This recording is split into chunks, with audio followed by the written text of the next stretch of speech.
नमस्कार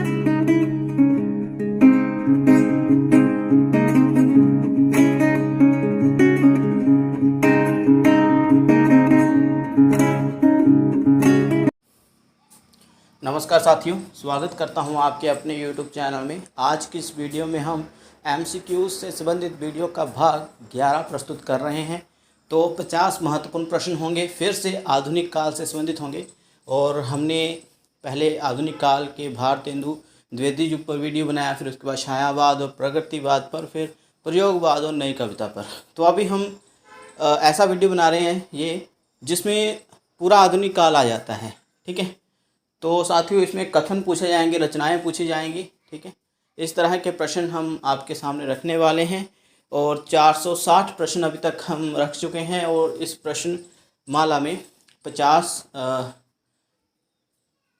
प्रश्न और हम जोड़ देंगे, तो जिससे ये प्रश्न जो है 510 पूरे हो जाएंगे साथियों। तो अधिक समय न लेते हुए वीडियो शुरू करते हैं और साथ में अपना स्कोर जो है वो गिनते जाइएगा कि कितने आपके सही हो रहे हैं, कितने नहीं। तो थोड़े से कठिन प्रश्न मैं ज़रूर कहूँगा कि आज के हैं साथियों, तो अच्छी तरह से पढ़ लीजिएगा प्रश्न और उसके बाद आंसर देने का प्रयास करिएगा। तो चलिए शुरू करते हैं साथियों। पहला प्रश्न है साथियों, मैथिली शरण गुप्त की देश प्रेम और राष्ट्रीय चेतना को देखकर किसने राष्ट्र कवि की उपाधि दी। ठीक है, मैथिली शरण गुप्त की देश प्रेम और राष्ट्रीय चेतना को देखकर किसने उन्हें राष्ट्र कवि की उपाधि दी। जवाहरलाल नेहरू, महात्मा गांधी, भारतेंदु हरिश्चंद्र या रामचंद्र शुक्ल। शीघ्र बताइए साथियों, क्या सही विकल्प होने वाला है। किसने मैथिली शरण गुप्त जी को राष्ट्र कवि की उपाधि दी थी। बिल्कुल, जिनका विकल्प 2 आ रहा है, वेरी गुड, बी ऑप्शन वाले, शाबाश साथियों। आगे चलते हैं। अगला प्रश्न है साथियों, ये काव्य पंक्ति है। मानस भवन में आर्यजन जिनकी उतारे आरती, भगवान भारत वर्ष में गूंजे हमारी भारती। और ये मैथिली शरण जी की काव्य पंक्ति है और किस पुस्तक से है ये। ठीक है, ये बताना है। भारत भारती, जयद्रथ वध, साकेत या द्वापर। ये सभी उनकी पुस्तकें हैं साथियों। शीघ्र बताइए। मानस भवन में आर्यजन जिनकी उतारे आरती, भगवान भारतवर्ष में गूंजे हमारी भारती। साथियों, जो आज हम प्रस्तुत कर रहे हैं आपके सामने प्रश्न, ये पहले भी हम पूछ चुके हैं एक मैराथन वीडियोस में। ठीक है, तो कौन सा सही है साथियों। पहला विकल्प जिनका आ रहा है, भारत भारती की शुरुआती पंक्तियां ही यही है मंगलाचरण में। ठीक है, 8 भागों में विभाजित ये रचना, और इसमें ये पंक्तियों से शुरू होती है ये कविता ये पुस्तक। तो बहुत अच्छी पुस्तक है, इसी के कारण इनको राष्ट्र कवि की उपाधि दी थी। ओके साथियों, आगे चलते हैं। आगे साथियों, जो तीसरा प्रश्न है, यह पंक्ति किसकी है। हम क्या थे क्या हो गए। हम क्या थे क्या हो गए। मैथिली शरण, नरेंद्र शर्मा, बालकृष्ण शर्मा नवीन या माखनलाल चतुर्वेदी जी। कौन है इस पंक्ति के रचयिता। शीघ्र बताने का प्रयत्न करें। हम क्या थे क्या हो गए। तो साथियों, जिनका विकल्प आ रहा है मैथिली शरण गुप्त। ओके, शाबाश। तो ये मैथिली शरण गुप्त जी की पंक्ति है और उनकी एक कविता है साथियों, आर्य। क्या है कविता का नाम, आर्य। ठीक है, याद रखना आपने, इस कविता से ये पंक्तियाँ हैं। आगे चलते हैं।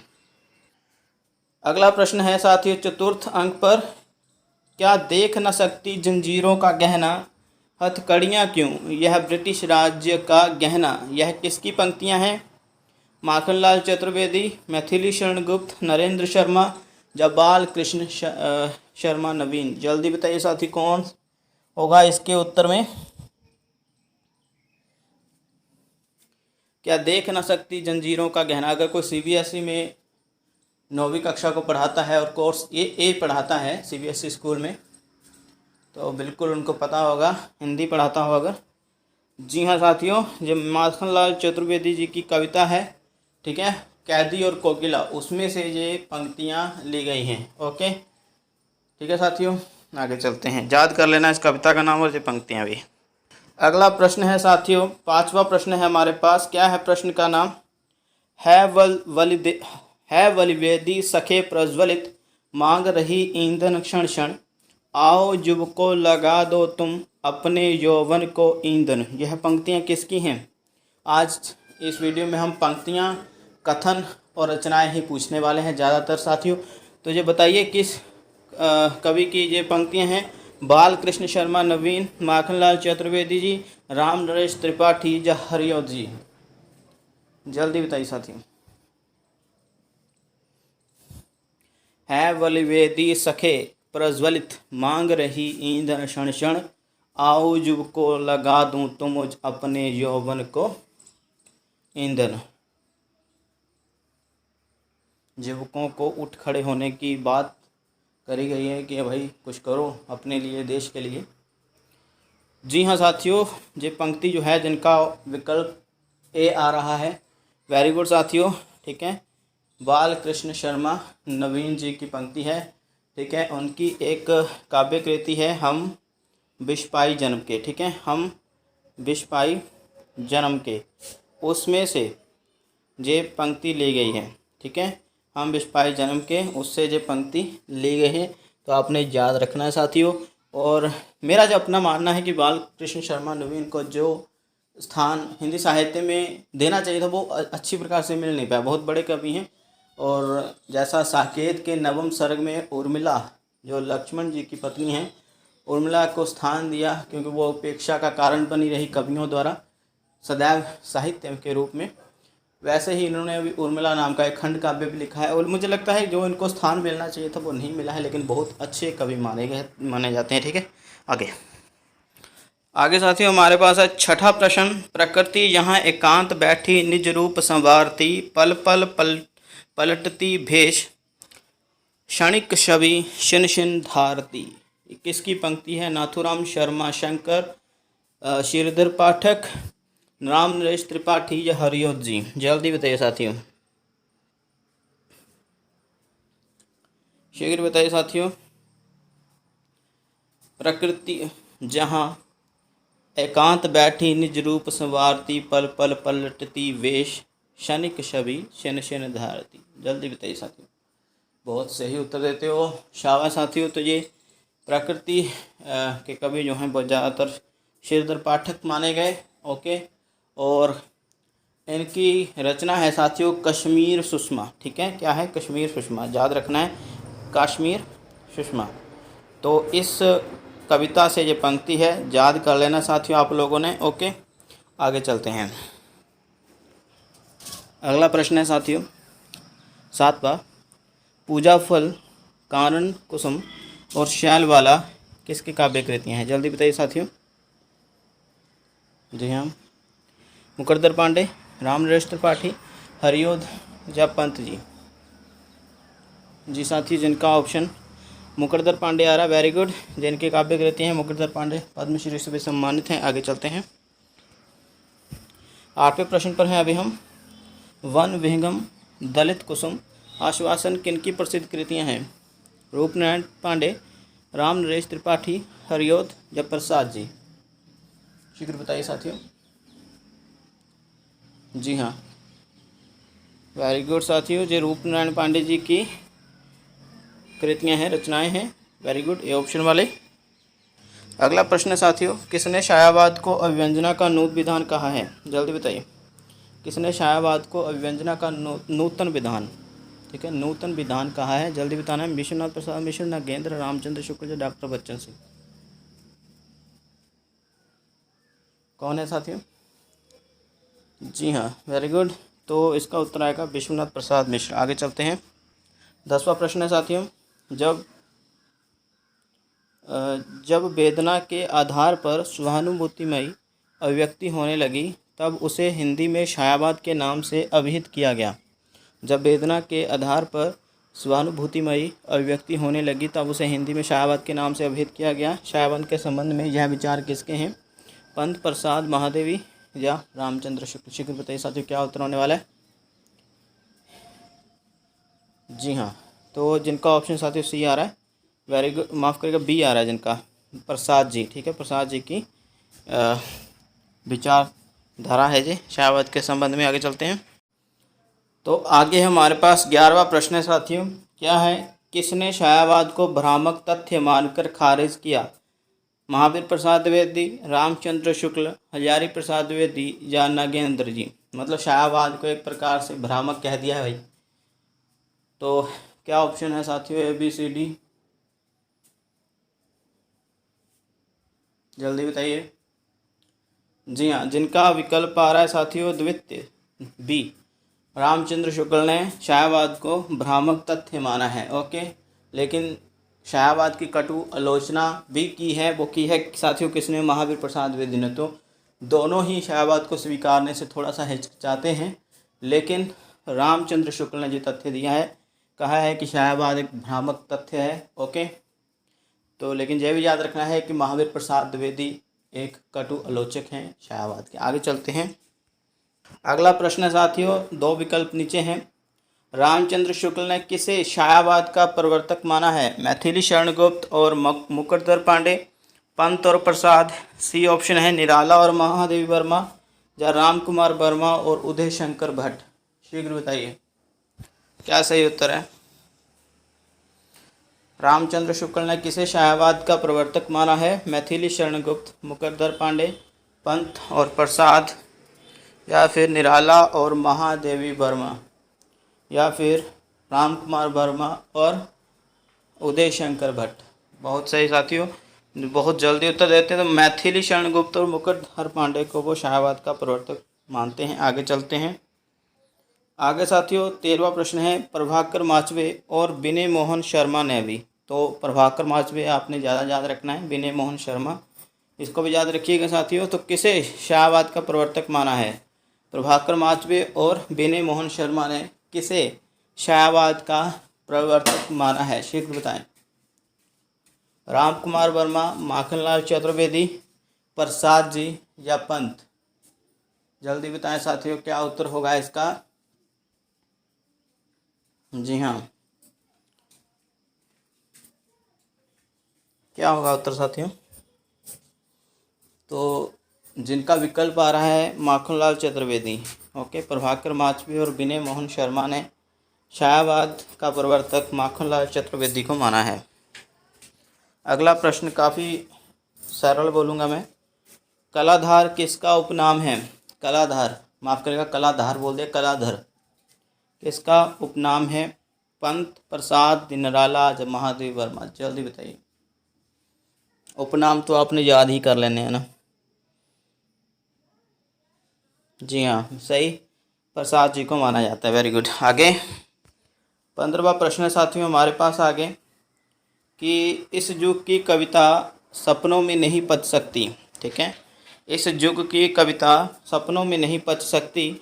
सुमित्रा नंदन पंत की यह पंक्ति किस काल के लिए थी? पंक्ति द्वारा से पढ़िए। इस युग की कविता सपनों में नहीं पच सकती। पंत जी ने यह पंक्ति किस युग के लिए कही है? किस काल के लिए? शाहवाद, प्रगतिवाद, प्रयोगवाद या नई कविता। शीघ्र बताएं। जी हाँ, प्रगतिवाद। वेरी गुड साथियों, प्रगतिवाद के लिए उन्होंने यह पंक्ति लिखी थी। आगे चलते हैं।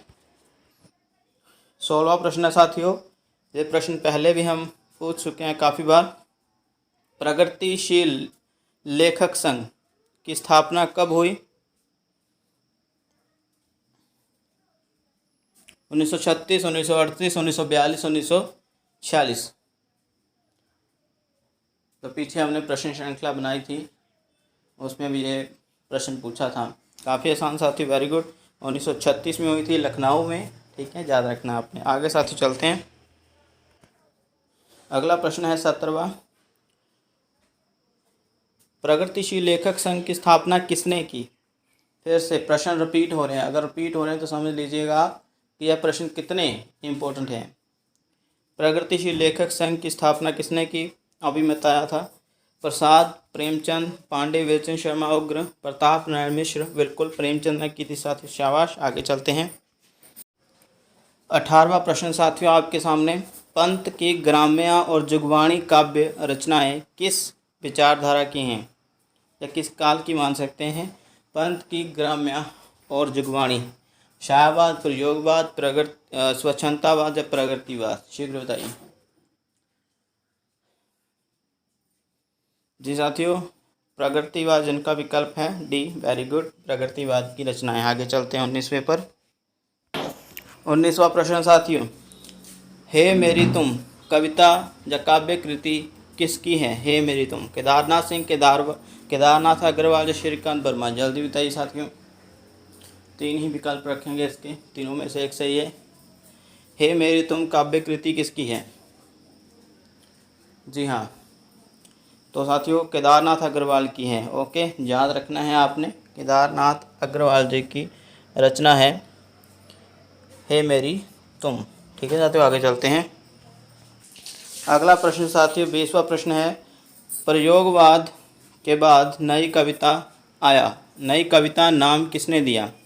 आपको तो मालूम है प्रयोगवाद के बाद नई कविता का काल आया, और यह नई कविता नाम किसने दिया या पूछा गया? मुक्तिबोध अज्ञेय, लक्ष्मीकांत वर्मा या नागार्जुन? शीघ्र बताएं साथियों। वेरी गुड, अज्ञेय जी ने नई कविता नाम दिया है। ओके, आगे साथियों 21वां प्रश्न, चक्रव्यूह, आत्मयजी, ये किसकी काव्य कृतियाँ हैं? चक्रव्यूह और आत्मयजी, चक्रव्यूह और आत्मयजी किसकी काव्य कृतियाँ हैं? शीघ्र बताने का प्रयत्न करें। प्रभाकर वाजपेयी, कुंवर नारायण, शकुंतला माथुर या गिरिजा कुमार माथुर? जिनका विकल्प साथियों आ रहा है कुंवर नारायण, शाबाश। और यह एक तार सप्तक पत्रिका के भी कवि हैं। ओके, तो इनकी कविताओं को भी याद कर लेना, इनकी रचनाओं को। ओके साथियों, आगे चलते हैं। 22वां प्रश्न है, इनमें से कौन सी प्रयोगवाद की विशेषता नहीं है? इनमें से कौन सी प्रयोगवाद की विशेषता नहीं है? ऐसे प्रश्न तो मास्टर कैडर में तो भैया आते ही आते हैं। घोर व्यक्तिकता या आत्मनिष्ठा, अति बौद्धिकता, प्राचीन परंपरा व रूढ़ियों के प्रति विद्रोह या वेदों का अनुसरण? कौन सा विकल्प आपके हिसाब से सही नहीं है? विशेषता प्रयोगवाद की नहीं है, क्या उत्तर होगा? ठीक है साथियों, जिनका डी ऑप्शन आ रहा है, वेरी गुड, वेदों का अनुसरण, ऐसी कोई बात नहीं हुई है। ओके, प्राचीन परंपराओं रूढ़ियों का विद्रोह हुआ है, अत्यधिक बौद्धिकता इसमें आई, और घोर व्यक्तिता या आत्मनिष्ठता, और कवियों ने अपने बारे में भी बहुत कुछ लिखा। ठीक है, आगे चलते हैं जी। आसान प्रश्न बोलूँगा मैं इसको। 23वां, ठंडा लोहा, 7 गीत वर्ष, कनुप्रिया, ये काव्य रचनाएं किसकी हैं? ठंडा लोहा, 7 गीत वर्ष, कनुप्रिया आदि ये काव्य रचनाएं किसकी हैं? धर्मवीर भारती, चंद्रगुप्त विद्यालंकार, राम नरेश त्रिपाठी या नरेश मेहता? क्या होने वाला है सही उत्तर साथियों? जी हाँ, तो जिनका विकल्प आ रहा है साथियों ए, धर्मवीर भारती। ठीक है, धर्मवीर भारती की रचनाएं हैं ये। अगला प्रश्न साथियों 24वां, बन पाखी सुनो, बोलने दो चीड़ को, मेरा समर्पित एकांत आदि काव्य कृतियाँ हैं किसकी हैं? नरेश मेहता, केदारनाथ सिंह, श्रीकांत वर्मा या केदारनाथ अग्रवाल? शीघ्र बताएं साथियों। नरेश मेहता, केदारनाथ सिंह, श्रीकांत वर्मा या केदारनाथ अग्रवाल? चारों ही बड़े नाम हैं साथियों ये। जिनका विकल्प साथियों आ रहा है ए, नरेश मेहता। ओके, और साथियों अपना काउंटिंग साथ में करते रहो, कितने सही हो रहे हैं अंत में पूछूंगा मैं। तो नरेश मेहता की ये काव्य रचनाएं हैं। और साथियों नरेश मेहता की काव्य रचनाएं क्यों आपने, या जो भी गद्य रचनाएं उन्होंने लिखी हैं, क्यों याद करनी है साथियों? वो इसलिए क्योंकि एक बहुत बड़े कवि एवं लेखक है ये। भारतीय ज्ञानपीठ पुरस्कार के साथ साहित्य अकादमी पुरस्कार भी इनको मिला है, और भी अन्य पुरस्कार से इनको अलंकृत किया जा चुका है। तो इसलिए इनके बारे में पढ़ना बहुत अनिवार्य है। ओके, तो इनकी सभी रचनाओं को आपने याद कर लेना है। आगे चलते हैं। अगला प्रश्न है साथियों 25वां। डॉक्टर बच्चन ने आधुनिक काल के किस काल के गद्य को हंसमुख गद्य की संज्ञा दी? डॉक्टर बच्चन, ठीक है, डॉक्टर बच्चन मतलब हरवंशराय बच्चन की बात नहीं हो रही है, एक आलोचक भी हुए हैं हिंदी साहित्य में, डॉक्टर बच्चन जी। तो डॉक्टर बच्चन ने आधुनिक काल के किस काल के गद्य को हंसमुख गद्य की संज्ञा दी? भारतेंदु युग, महावीर प्रसाद द्विवेदी, बालकृष्ण शर्मा नवीन या मैथिली शरण गुप्त? जहाँ पर साथियों काल लिखना था, लेकिन मैं विकल्प 2 देता हूँ जहाँ पर, इसको आप द्विवेदी युग समझिए, ठीक है। यहाँ पर काल लिखने थे, मतलब भारतेंदु के बाद द्विवेदी युग आना था, तीसरे पर आना था शाहबाद और चौथे पर आना था प्रगतिवाद। तो यहाँ पर 2 विकल्प दे रहा हूँ, पहले और दूसरे में से आपने चुनाव करना है, ठीक है। ये थोड़ा सा टंकन में गलती है, हो जाती है हिंदी में। तो डॉक्टर बच्चन ने आधुनिक काल के किस काल के गद्य को हंसमुख गद्य की संज्ञा दी? तो पहला विकल्प है भारतेंदु युग और दूसरा जहाँ पर द्विवेदी युग, ठीक है। यहाँ पर लिख देता हूँ द्विवेदी युग। तो बताइए साथियों कौन सा विकल्प सही है? वैसे आपने बता ही दिया है कईयों ने। ओके, तो भारतेंदु युग वाले वेरी गुड, ठीक है। भारतेंदु युग को उन्होंने हंसमुख गद्य की संज्ञा दी। आगे चलते हैं। अगले प्रश्न के हम 3 ही विकल्प रखेंगे आपके सामने, हालांकि 4 हैं। नीचे वाला विकल्प अगले पेज पर है, चौथा विकल्प, और वो इसका उत्तर नहीं है, इसलिए तीनों में से आपको चुनने का हम ऑप्शन देते हैं।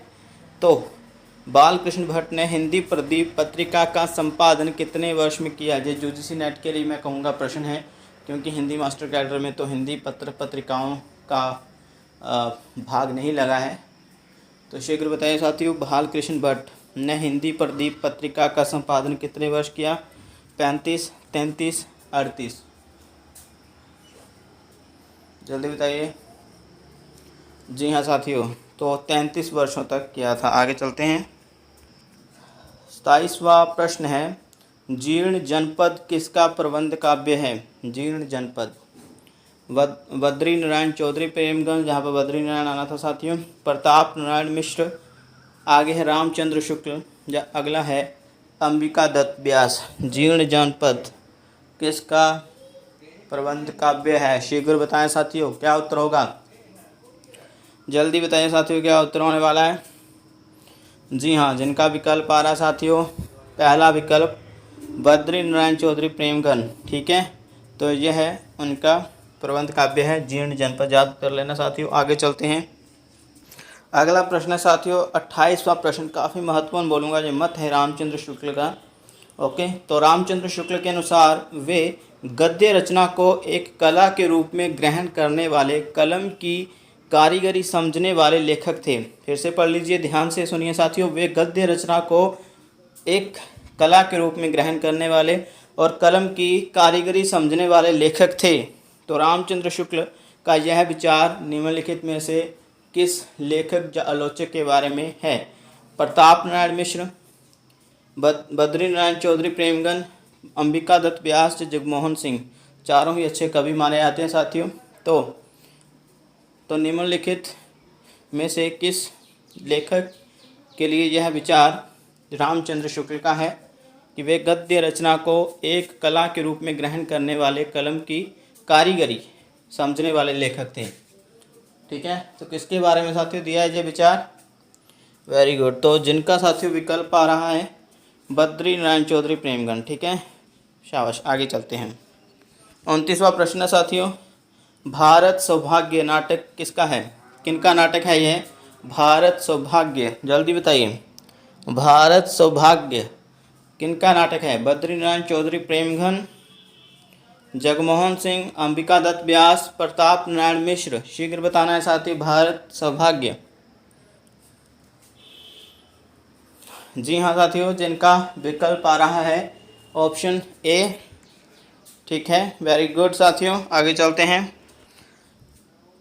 तो यह प्रश्न फिर से रिपीट हो रहा है साथियों। पिछली प्रश्न श्रृंखला जो हम आपके सामने रखे थे उसमें भी यह पूछा था कि बिहारी सस्सई के आधार पर किसने बिहारी बिहार पुस्तक लिखी बिहारी सत्सई के आधार पर? तो आना चाहिए, ज़्यादा समय नहीं देंगे, शीघ्र बताइए साथियों। अंबिका दत्त व्यास, जगमोहन सिंह, बद्री नारायण चौधरी, प्रेमगंज, प्रताप नारायण मिश्र। वेरी गुड साथी, बहुत सही और बहुत जल्दी उत्तर देते हो। अंबिका दत्त व्यास जी ने लिखी बिहारी बिहार। आगे अगला प्रश्न है, अंबिका दत्त व्यास की बात हो रही है। अंबिका दत्त व्यास ने 1884 ईस्वी में वैष्णव पत्रिका नाम से जो पत्र निकाला था उसको बाद में क्या नाम दिया? ठीक है, क्या नाम दिया था? उसका पहला नाम वैष्णव पत्रिका था, ओके, और उसको बाद में क्या नाम दिया, जल्दी बताइए। तो समालोचक दिया पीयूष प्रभा, आनंद कदम्बनी या स्त्री दर्पण। जल्दी उत्तर दीजिए साथी, कौन सा सही होने वाला है विकल्प? तो साथियों जिनका विकल्प आ रहा है पीयूष प्रभा, वेरी गुड, दूसरा ऑप्शन बी वाले, वेरी गुड साथियों। आगे चलते हैं। अगला प्रश्न 32वां साथियों, चींटी से लेकर हाथी पर्यंत पशु, भिक्षुक से लेकर राजा पर्यंत मनुष्य, बिंदु से लेकर समुद्र पर्यंत जल, अनंत पृथ्वी, सभी पर कविता हो सकती है, यह विचार किसका है? रामचंद्र शुक्ल, नागेंद्र बच्चन, महावीर प्रसाद द्विवेदी। शीघ्र बताइए साथियों, कौन सा सही विकल्प है? बहुत बार आपने ये पढ़ा होगा, जब अलग अलग चैनल पर आप प्रश्नमाला हल करते होंगे तो यह प्रश्न काफ़ी बार आ जाता है और बहुत बड़ा मत माना गया है ये। बिल्कुल डी ऑप्शन वाले साथियों, वेरी गुड। तो ये महावीर प्रसाद द्विवेदी का है, कविता के संबंध में मत विचार। उन्होंने कहा कि चींटी से लेकर हाथी जैसे पशुओं तक, और भिक्षुक से लेकर राजा तक, भिखारी से लेकर राजा तक, और एक बूंद से लेकर समुद्र के जल तक, और मतलब पृथ्वी पर जो भी अंतहीन है, ठीक है, उस पर भी, मतलब प्रकृति पर, सब पर कविता हो सकती है। तो ये मत जो है महावीर प्रसाद द्विवेदी जी ने दिया है साथियों। आगे चलते हैं। 33वां प्रश्न है, छंद रचना मुख्य नहीं, मुख्य है कविता और कविता सरस होनी चाहिए, यह किसके विचार नहीं है? माफ़ करिएगा साथियों, यहाँ पर प्रश्न है किसके विचार है, ठीक है। तो छंद रचना मुख्य नहीं है, मुख्य है कविता, कविता सरस होनी चाहिए। तो यहाँ पर नहीं लिख दिया गया है, वो हमारी गलती है, ठीक है। किसके विचार है, किसका विचार है साथियों, यह बताना है। छंद रचना मुख्य नहीं, मुख्य है कविता और कविता सरस होनी चाहिए, यह विचार किसका है? रामचंद्र शुक्ल, नागेंद्र बच्चन या महावीर प्रसाद द्विवेदी। जिनका ऑप्शन आ रहा है साथियों D, very good, Mahavir Prasad Dwivedi ji का मत है ये। आगे चलते हैं। अगला प्रश्न है साथियों 34वां, व्याकरण की शुद्धता और भाषा की सफाई के प्रवर्तक द्विवेदी जी ही थे, ठीक है। कौन थे? द्विवेदी जी ही थे। व्याकरण की शुद्धता और भाषा की सफाई के प्रवर्तक द्विवेदी जी ही थे। यह द्विवेदी जी ना उठ खड़े होते तो जैसी अव्यवस्थित व्याकरण विरुद्ध और उटटांग भाषा चारों ओर दिखाई देती थी, उसकी परंपरा जल्दी न रुकती। तो यह बहुत महत्वपूर्ण मत है, रामचंद्र शुक्ल ने दिया। और किस विद्वान के बारे में दिया, जल्दी बताइए। रामचंद्र शुक्ल, डॉक्टर नागेंद्र बच्चन या द्विवेदी, महावीर प्रसाद द्विवेदी।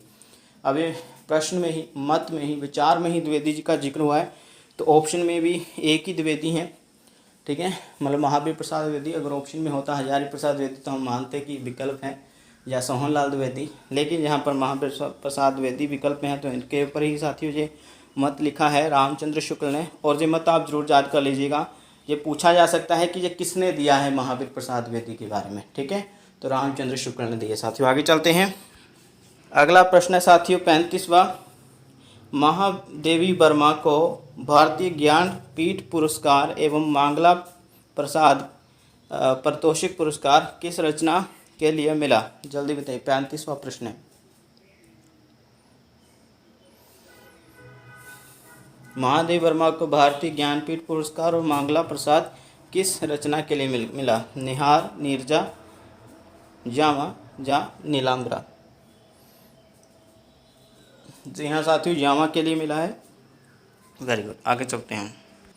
अगला प्रश्न साथियों 36वां प्रश्न है, महादेवी वर्मा को किस पुस्तक के लिए शेक्सपियर पुस्तक पुरस्कार मिला? ठीक है, किस पुस्तक के लिए शेक्सपियर पुरस्कार मिला? निहार, नीरजा, यामा या नीलांबरा?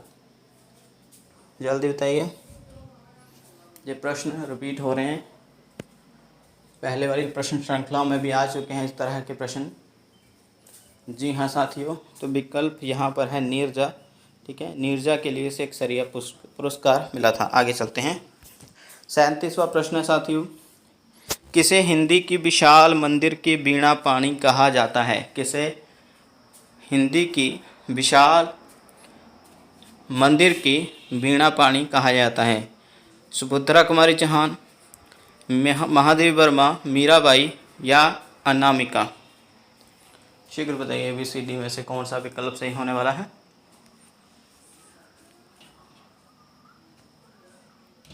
कौन सा सही होने वाला आपके अनुसार साथियों?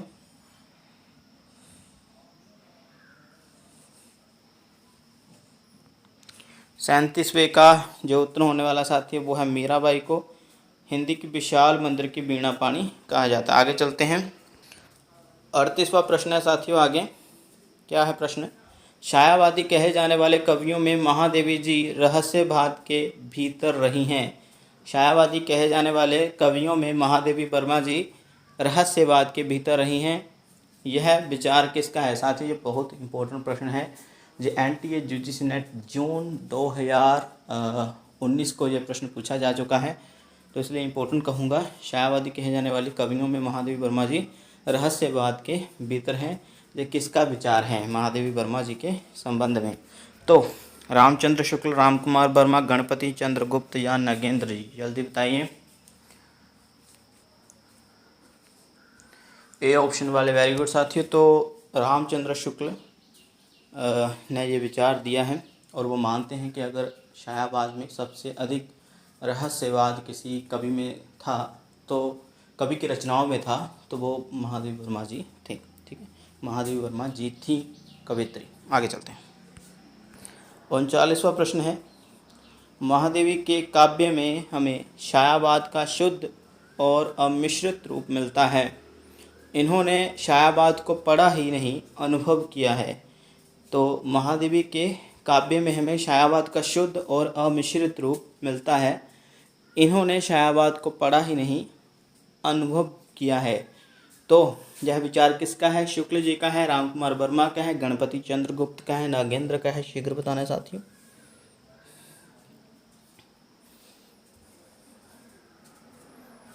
क्या होगा उत्तर?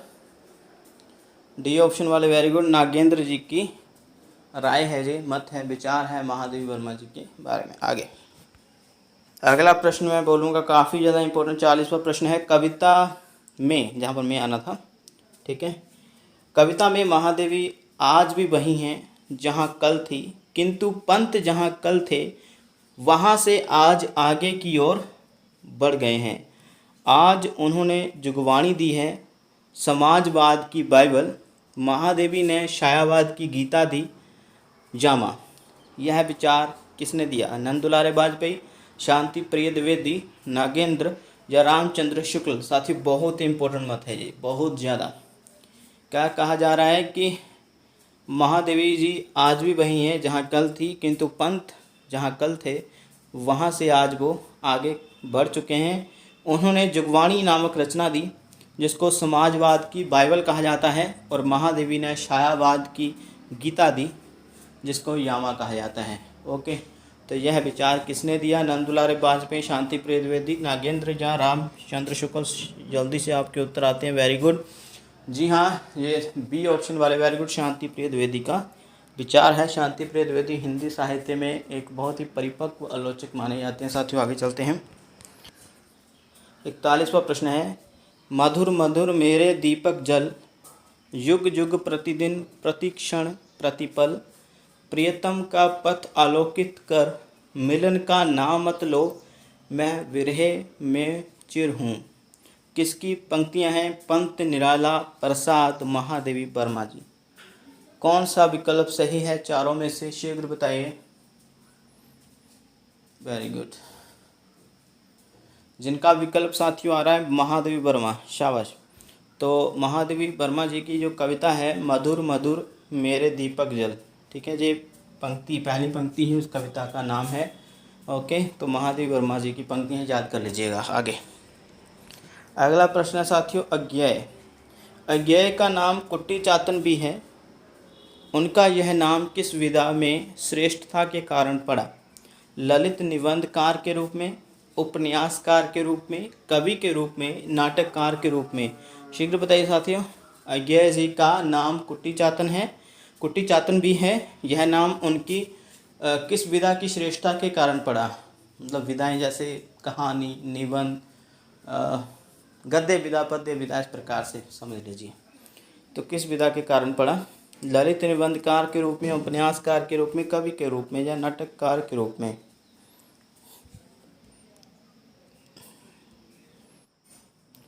तो 42वें का जो सही उत्तर है साथियों वो है प्रथम विकल्प, ललित निबंधकार के रूप में, ठीक है।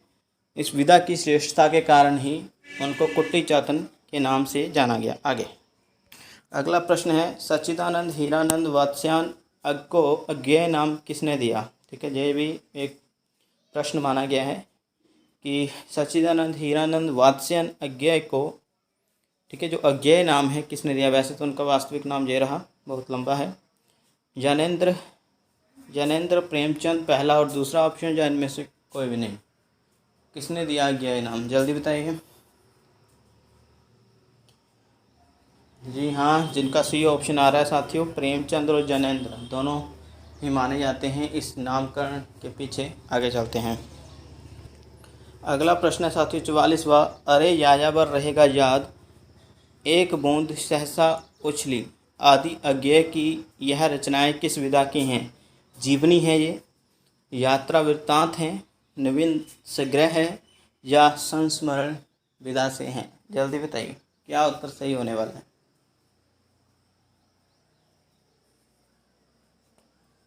जल्दी बताइए साथियों। जी हाँ, तो सही है साथियों, यात्रा वृत्तांत, बी ऑप्शन वाले, वेरी गुड। 45वां प्रश्न है साथियों, किसे वेदना की कवयित्री एवं आधुनिक युग की मीरा के नाम से भी पुकारा जाता है? किसे वेदना की कवयित्री एवं आधुनिक युग की वीणा के आधुनिक युग की मीरा के नाम से भी जाना जाता है?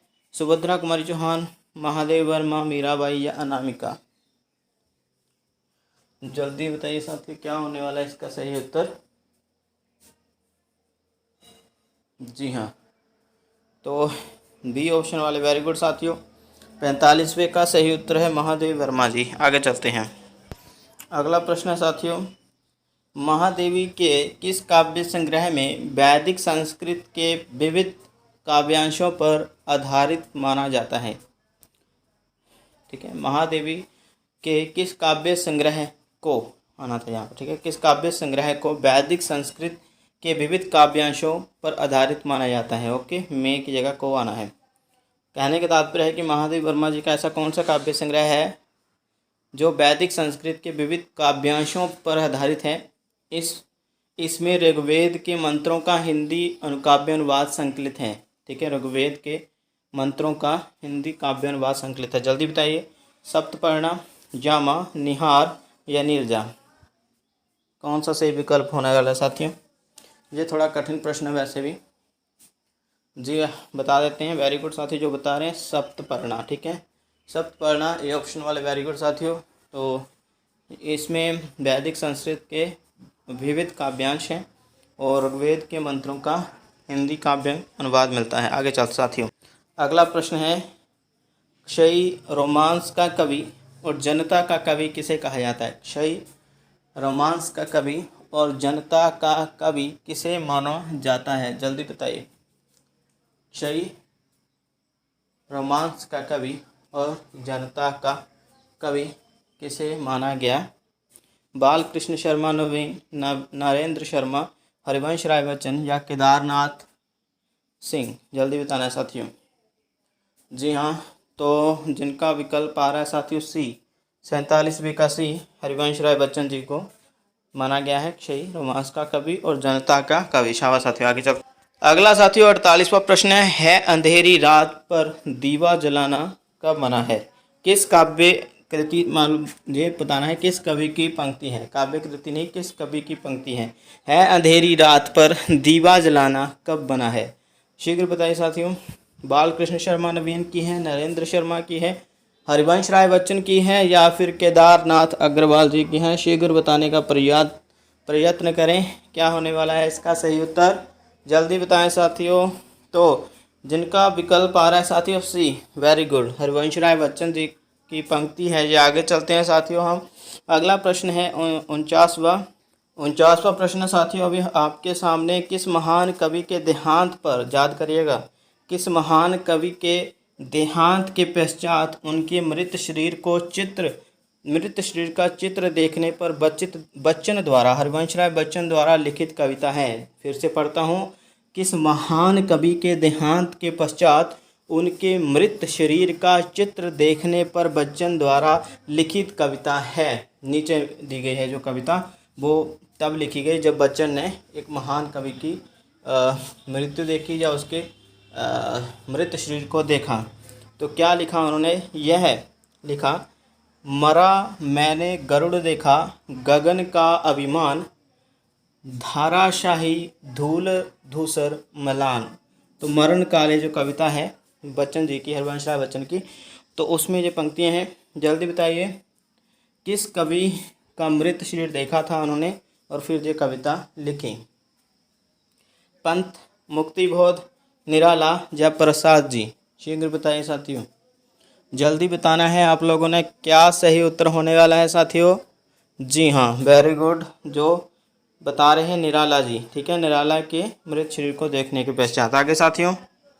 आगे साथियों कुछ काव्य कृतियाँ हैं, या बोले कि काव्य पंक्तियाँ बोलूँगा मैं। ठीक है, काव्य पंक्तियाँ हैं ये हरिवंश राय बच्चन की। यह काव्य पंक्ति किस काव्य कृति से है? ठीक है, तो काव्य कृति कौन सी है जिसमें से अवितरित की गई हैं ये पंक्तियाँ? जल्दी बताना है। पंक्तियाँ पढ़ लीजिए। मैं जग जीवन का भार लिए फिरता हूँ, फिर भी जीवन में प्यार लिए फिरता हूँ, कर दिया किसी ने झंकृत जिनको छू कर, मैं सांसों के दो तार लिए फिरता हूँ। क्या सही उत्तर होने वाला है? विकल्प हम नीचे बताते हैं आपको। सतरंगिनी, मधुशाला, निशा निमंत्रण, दो चट्टाने। तो सही उत्तर क्या है? फिर से पंक्तियाँ पढ़ लीजिए और ऑप्शन हम फिर स्थायी रूप से हम आपके सामने रखेंगे। मैं क्या है साथियों प्रश्न कि मैं जग जीवन का भार लिए फिरता हूँ, फिर भी जीवन में प्यार लिए फिरता हूँ, कर दिया किसी ने झंकृत जिनको छू कर, मैं सांसों के दो तार लिए फिरता हूँ। तो जल्दी बताइए चारों में से कौन सा विकल्प होगा? सतरंगिनी, मधुशाला, निशा निमंत्रण या फिर दो चट्टाने? जल्दी बताइए साथियों, क्या होने वाला है सही उत्तर साथियों? जी हाँ, निशा निमंत्रण काव्य संग्रह में से अवतरित हैं। ठीक है, निशा निमंत्रण कविता में से या काव्य कृति में से ये दर्ज है ये कविता। ठीक है, तो आज के 50 प्रश्न साथियों वेरी गुड, आपने बहुत मदद की इसको सॉल्व करने में और सही उत्तर भी दिए। तो जल्दी से अपना स्कोर बताते जाइए साथियों, कितना बना आज? थोड़े कठिन मैं कहूँगा प्रश्न थे बीच में। जल्दी बताइए क्या आपका स्कोर रहा आज के दिन। आगे हम फिर से 50 प्रश्न लेकर आएंगे आधुनिक काल से ही, और उसके बाद परसों से हम कल के बाद हम परसों से व्याकरण शुरू करेंगे साथियों। और कल हम टॉपिक बता देंगे वो कि कौन सा टॉपिक से व्याकरण हम लेने वाले हैं, वर्णमाला से, मुहावरों से, या कोई भी टॉपिक हो सकता है वो हम कल बता देंगे शाम को क्लास लेते समय।